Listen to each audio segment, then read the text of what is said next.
Hello, I'm Matt Guff from House.com, and this is a Burton Dark Side Wide, basically Burton Custom Wide. It's for anyone with size 11 feet and larger.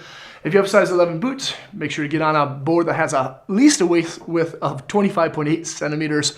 This Dark Side Wide is an all-mountain freestyle deck. It's well-rounded. It handles big mountain stuff and the park at the same time. It's for those intermediate to advanced level riders.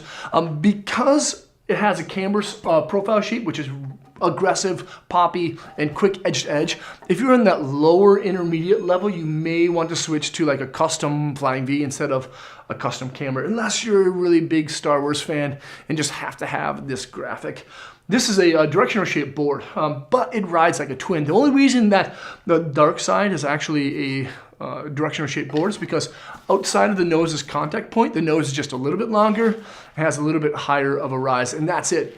In between the contact point where the camber is, the board is twin. That's why it rides the same regular as it does switch. The stance is centered within the contact points, and same with the side cut radius. Now overall, the Dark Side Wide will have a feel rating of about a 6, right around there, a little bit big, a little bit more than a 5. The wide version, custom or Dark Side, just seems to be just a little bit more responsive than the normal width version. I'm kind of on that bubble. I generally ride a size 11 boot. A lot of the boots that I ride have shrinkage footprint reduction technology, so that allows me to ride regular width boards, but I also like riding on the wide boards just to see if there's a big difference between, like, you know, toe to heel transition. There's really not that much because this is a pretty responsive board, even though it has like a 5/6, you know, feel rating.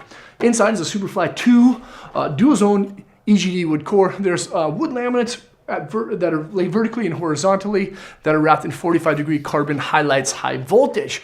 What is that? That's a lot of stuff.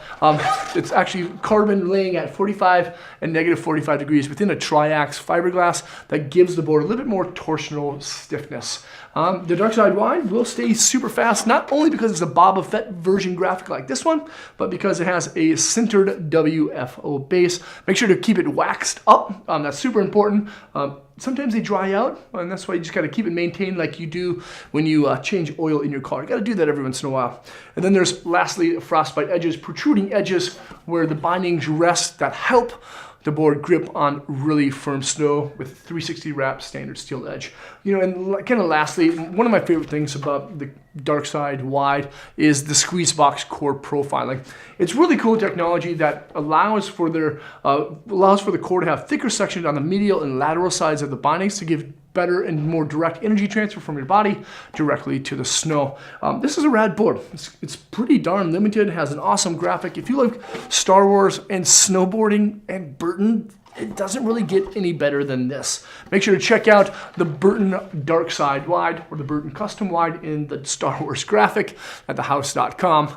Thanks for watching. Subscribe to the channel. Leave a comment or ask a question below. And I'll see you guys around.